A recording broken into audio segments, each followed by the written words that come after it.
Amnesty international ने अपनी सालाना रिपोर्ट में 2014 को इंसानी हकूक़ के लिए एक अंदोनाक साल करार दिया है।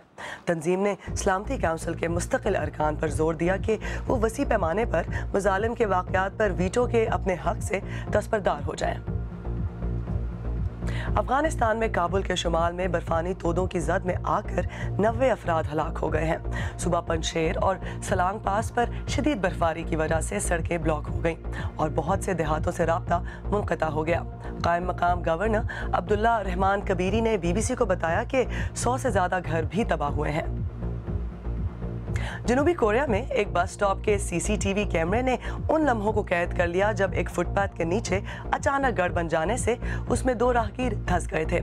शहरी हुकाम का कहना है कि कोरिया की जियो टेक्निकल सोसाइटी इस सिंक होल के बारे में तहकीकात कर रही है।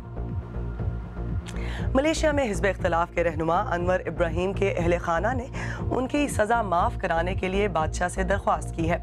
उनको अपने अमले में शामिल एक नौजवान से जिनसी ताल्लुकात के जुर्म में 5 साल कैद की सज़ा सुनाई गई थी।